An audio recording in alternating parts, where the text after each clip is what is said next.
Hello, everyone. Thank you for joining us. Today we have Ashley Pimenter and Cathy Marie Buchanan here to talk about Cathy's latest book, Daughter of Black Lake. So before we get started, I just want to do a little shout out to Furby House Books in Port Hope to thank them very much. The partnership between the Cobourg Public Library and Furby House allows us to bring you authors virtually. So we are very grateful to them. So let me introduce our interviewer, Ashley Pimenter, who has been with us a number of times, and we're very grateful for her skills. And Ashley is a content creator for the Girl Guides of Canada and currently the co-chair of the OLA Red Maple Award Steering Committee. She's also a contributing reviewer for the Canadian Children's Book News. So thank you for joining us, Ashley. And along with Ashley, of course, we have Cathy Marie Buchanan. Cathy wrote Painted Girls, a New York Times bestseller and a #1 national bestseller in Canada, named Best Book of the Year by NPR, Good Housekeeping, and Goodreads. Her most recent work, Daughter of Black Lake, was chosen as Best Fiction for Fall by Entertainment Weekly and Parade Magazine. We are thrilled to have Cathy here with us today, and very happy to have both of you to explore this amazing new book. So thank you. I'm going to turn it over now to Ashley. Thank you so much. It's so nice to be back with you. Hello, audience. I've missed you. It's been a whole of probably 3 or 4 weeks at this point. I have the honor of interviewing Cathy Marie Buchanan and about her fantastic new book, Daughter of Black Lake, as you can see right here. It is just an absolutely fascinating new piece of history that we were talking a little bit earlier, I knew very little about. So I'd love to hear more about what actually brought you here. So first century Britannia. I always call it Britannica. It's from the encyclopedias, I think. It's such an interesting place to take your readers. How did this idea and its characters come to you? Okay, so Daughter of Black Lake is set 2,000 years ago in the northern misty boglands of pagan Britain. I got onto the book because way back in 2002, I opened up the Globe and Mail one day to see a photograph of an alarmingly well-preserved 2,000-year-old body. Despite this body being 2,000 years old, you could see the fine creases in the skin. You could see the razor stubble. You could see the matted hair. I got really curious about these so-called bog bodies. The article went on to explain that it was the chemical nature of the peat bog from which the bodies were exhumed that had preserved these bodies across thousands of years.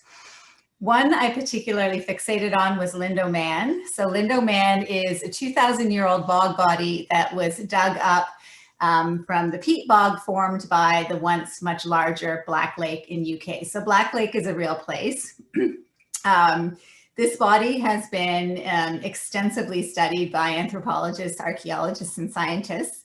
And there's been some speculation that perhaps this bog body lived at Black Lake as a druid, so one of the high priests of the time. I got really curious about what life might have been like at Black Lake 2,000 years ago. I got curious about the close ties to the natural world, lives that would have been ordered by daily and seasonal rituals. And I decided that what I would do was I would take what we know about this Lindo Man, this possibly druid character. I would take what we know about him as bedrock, and using that, I would explore life in Iron Age Britain. The traditions and superstitions, the profound connection to the natural world, the high level of ritual, and the gods that dealt mercy and vengeance, and also the druids who interpreted the god's will. Okay, I feel like I all of a sudden have to go read this book again. That was so fascinating. I'm like, sidetrack, never mind. So you were talking about that you came across this article and Right. that it got you started in this, but what is it like researching something that takes place nearly 2,000 years ago? Yeah. So this, Daughter of Black Lake is my third work of historical fiction, and the research process was really different. It was much tougher than it was for my other two books. So The Day the Falls Stood Still is set in World War I, Niagara Falls. So my hometown, 100 years ago. My second novel was set in Paris, Belle Epoque Paris, so 1880s. So again, not all that far back. And then Daughter of Black Lake, 2000 years ago. So generally, what I have done before I start writing a work of historical fiction is I'm reading history texts and kind of the literature of the day for, maybe a 4 to 6 month period up front. And what has happened in that reading period is a really clear picture of the time and place that I'm trying to write about emerges. So unlike with my other two books, this did not happen for Daughter of Black Lake. The more I read, the more confused I was getting. The picture was not getting clearer, it was getting hazier. I think there was a couple of reasons why. One, 2000 years ago, the Britons did not have the written word, so they left us no written record of how they lived. The Romans did have the written word, but the Romans conquered the Britons and didn't have a lot to say about them. So we have to read what the Romans have left us with a great deal of skepticism. And then, of course, there's the archaeological record, but that also proved frustrating because we would have one archaeologist saying this was for cooking, and the next one would say, it was for ceremonial purposes. So I kind of threw my arms up and decided to hire an archaeologist with an expertise in Iron Age Britain to plan and take me on a tour of the relevant archaeological sites and museums in the UK. So I remember a moment of epiphany, I'll call it, on that trip. We were gazing at one of these hill forts off in the distance. So a hill fort is, it looks like a mound of earth. Sometimes you can see kind of earthen ramparts, sometimes you can't. Some of them are excavated, some of them aren't. And I'm standing talking to my archaeologist guide, and he tells me, some archaeologists point to evidence that these hill forts, these so-called hill forts, were inhabited. Some point to evidence that they weren't. And by the way, there's about 3,300 of these so-called hill forts dotting the British landscape. Some archaeologists believe that they were purely for ceremonial purposes. Some believe they were defensive in nature. Some think they were cattle enclosures. And he kind of went on, and I was standing there and I was like, I get it. We don't know what was going on 2,000 years ago. To create a plausible world for this story that I want to tell, I'm going to have to rely on, informed speculation and imagination to a greater extent than I had from my other work. So, that was a real moment of liberation. And after, some pretty tough struggling with how I was going to nail this book, I guess some of the parts of the research that were really enjoyable was, one of my big sources was looking at the mythology of the British Isles. And also I looked at some of the, traditions and superstitions that we actually know about that came a little later than Iron Age, a little later than pagan times. But we can assume, I think, that, a lot of these traditions and superstitions would have been grounded in Iron Age. And I became convinced that by looking at this mythology and these old traditions, I would find sort of the reality of what life in the Iron Age was like. And some of, my most joyful moments came when I was researching, when I would come upon, an ancient tradition, and I would be able to think of the linkages to some of our present day traditions. So for example, we know from the archaeological record that the ancient Britons, made a practice of throwing things that were valuable into watery places. So we find in our modern times, highly decorated swords, beautiful cauldrons in springs, bogs, these kinds of things.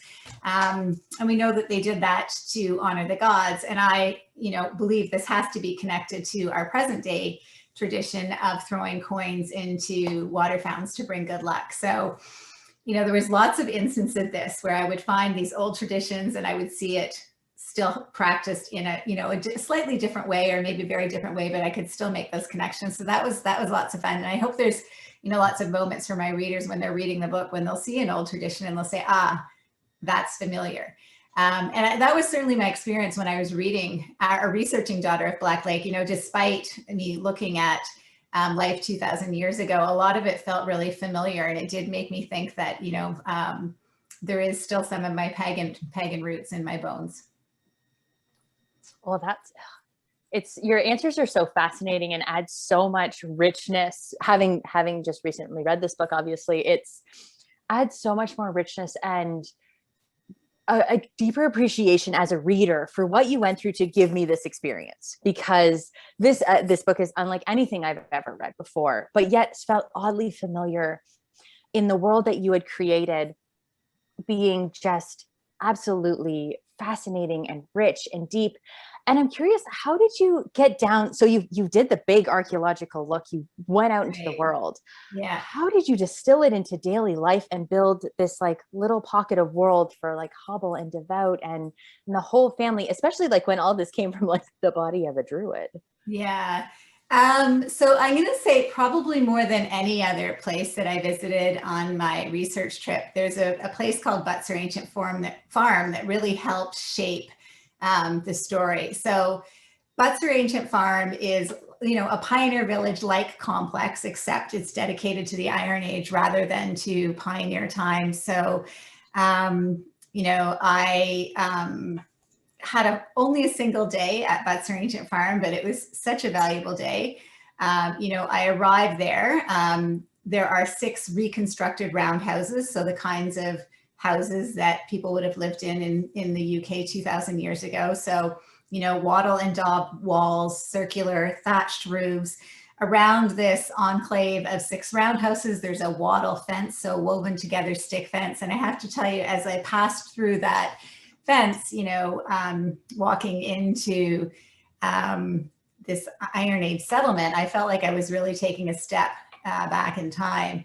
You know, there was the clang, clang, clang of a blacksmith at work in the air. I could smell, you know, the warm wool of the sheep, the thatch roofs in the sun. I could see the Celtic motifs on the wall. It really was, you know, a full-on sensory experience. I went into one of the roundhouses, you know, patiently or impatiently waited for my eyes to adjust to the dim light. You know, once I was inside, I could see the cauldron hanging from the center of the roundhouse over the fire pit. I could see the low benches surrounding the walls, the sleeping pallets covered in, you know, hand woven wool and furs. There was plant dyed wool hanging from the walls. It just was the most atmospheric place. I felt completely charmed. A couple of cool things happened that day too. While I was at Butser Ancient Farm, there happened to be a demonstration on herbology taking place. You know, what use the ancient would have made with herbs and so on. And one of the narrators of Daughter and Black Lake, lo and behold, is a healer, right? So certainly that day at Butser Ancient Farm informed that. Also, there was a blacksmith at work demonstrating Iron Age techniques. So again, one of the main characters in Daughter of Black Lake is a smith, a blacksmith. So, you know, I think there probably wasn't very many days while I was writing where I didn't draw back on that wonderful day that I had at Butser Ancient Farm. You know, also magic is a part of Daughter of Black Lake. And I felt, you know, I really felt the mystery and the magic of Butser Ancient Farm when I was there. And I think that influenced that aspect of the book as well. Oh, you've segued perfect. So my favorite quote in this book is one that Devout says on page 190. I have it memorized because I'm so into this quote. I don't, I'm going to read out this piece of paper. Imagine a world without possibility, Devout said. And she threw open her arms, baffled by the impossibility. And like, I sat on that line and thought, how amazing would it be to be baffled by the impossibility that magic doesn't exist? And I thought it was such a nice piece to bring into your novel, because it also gave, although historical fiction, also gave it this fantastical element. Right. And so you were mentioning that, like, being there that had this feeling of magic, but how did you, like, you transformed it from like a feeling of magic to actual magic in the story. And how did that happen for you? I mean, I think okay, so there's lots of magic in the book. Omens prove true. Hobble, one of the narrators, a 13-year-old girl, she prophesies the future. She's a seer. There's a moment in the book where a handful of swallowed black henbane seeds leads to an astonishing result. And I think I incorporated all this magic for a couple of reasons. One, without the science that we have now to explain so much of the world, so to explain, the nighttime sky and the change of the seasons and whatnot, we would have really relied on magic to explain the world around us. So I think that it would have been, in reality, a big part of the existence of people 2,000 years ago, using magic to explain much of the world. So Devout, the book's healer, when she is harvesting or making her remedies, she believes that she is drawing Mother Earth's magic from the plants. And I just really love that idea. And I actually think it would be a lovely idea to incorporate more into our modern day. So today when we take, so in the book, so for example, she uses meadowsweet to cure headaches. She believes she's drawing the Mother Earth's magic from meadowsweet. It is curing your headache. In modern day, we know in reality what's happening is that, there's a salicylic acid in meadowsweet, so aspirin, and this is the thing that's curing your headache. But I really love the idea that it's the bounty of the earth that is providing here. And I think maybe if we, if that was more of our way of thinking, that sort of magical aspect these days, we might tread a little more lightly on the earth. I think the second reason there's magic in there is, when I undertake to write a book, I know I'm going to be in a certain headspace for a couple of years. And I really liked the idea of, being in a community for a few years where magic was just part of the everyday lives of the bog dwellers. Oh, if only there was more magic in our everyday lives that we just chose to accept and to see. And it's just such a beautiful way of looking at it and remembering like the bounty of the earth and those pieces, especially with everything going on with our poor earth right now.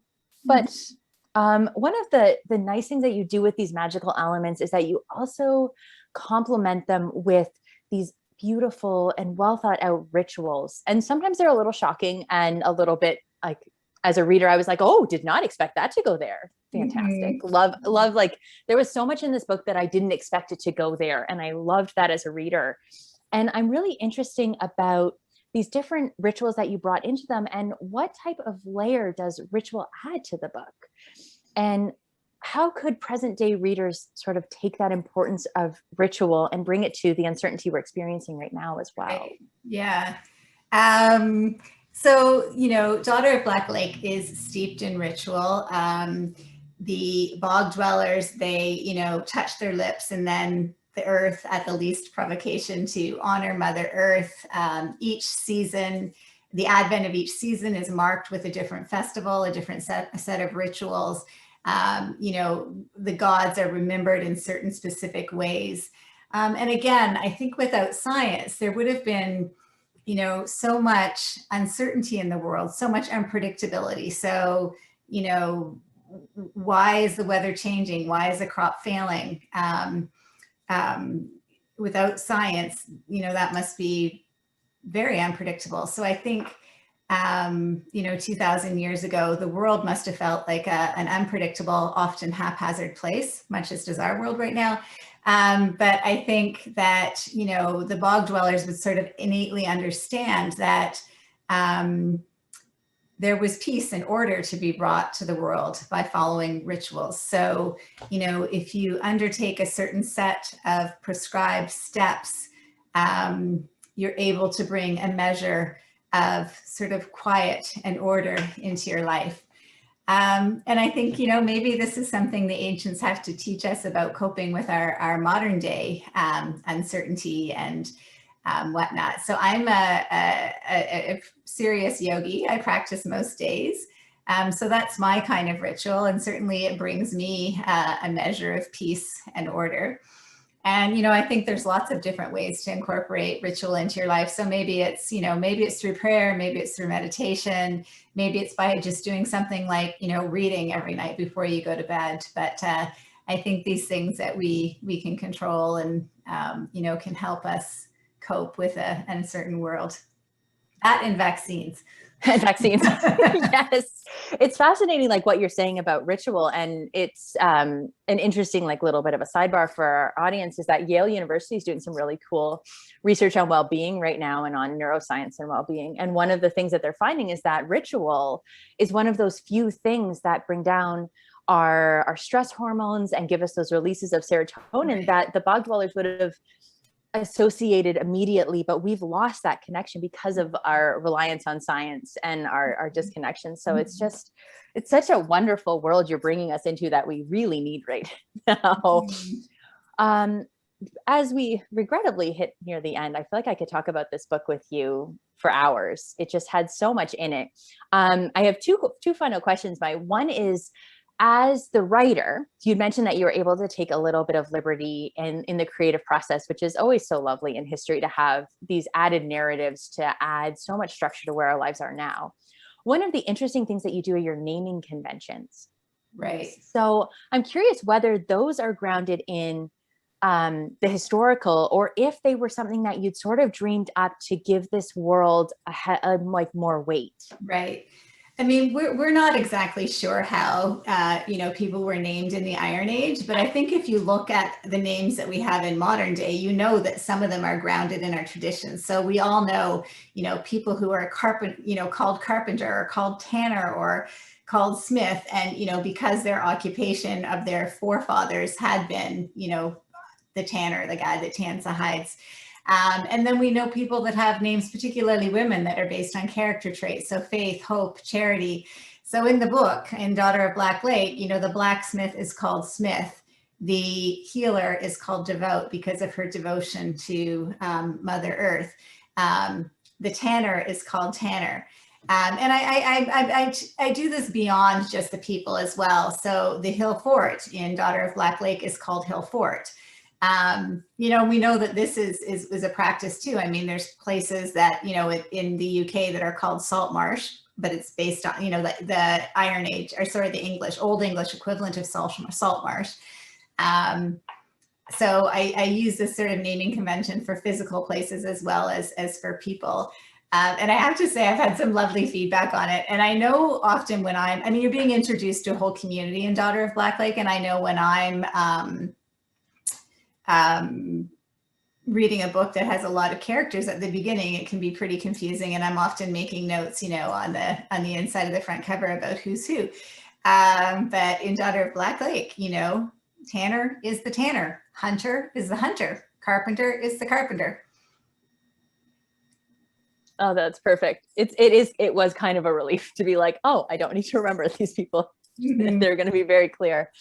One thing, like let's end this off regrettably on this idea that you've already like sort of seeded throughout this of what do you hope your readers take with them after they finish Daughter of Black Lake?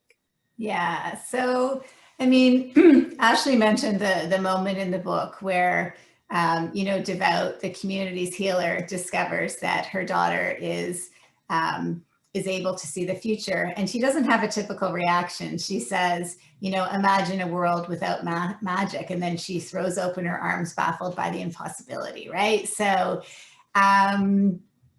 I love the idea of readers reading Daughter of Black Lake and it opening a tiny crack onto the magic that exists in our daily lives. So maybe next time you take a remedy, you will think of the bounty of the earth that has provided it, rather than the sort of chemical nature. I love the idea of, the book inspiring people to see the magic that exists all around us. Oh, I love that. I was also thinking like one of the things that I would love to take away is like, almost the mythology of it as well. It's just so, there's so much richness built in that one of the nice things, I'm going to pay you a little compliment before we end here, that as a reader, at no point did I find it overwhelming or overshadowing of the story. It just felt so natural and such a part of my experience that it was almost weird to like leave it and sit at like my desk at a computer. Yeah. I was like, I feel like I should be harvesting in a field right now. Thank you so much for being game for these bizarre questions that I'm just throwing at you, as well as really walking us into this fantastic adventure for us all.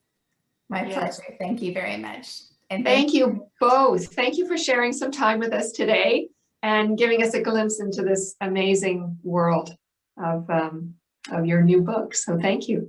And I'd like to mention to our patrons that Cathy's new book can be borrowed from the Cobourg Public Library. And should you wish to purchase a signed copy, you could go to Furby House Books in Port Hope or give them a call, and they do have copies there for purchase. So thank you both very much for giving us some of your time today. An amazing interview and great to have you both join us. So thank you and take care. Thank you.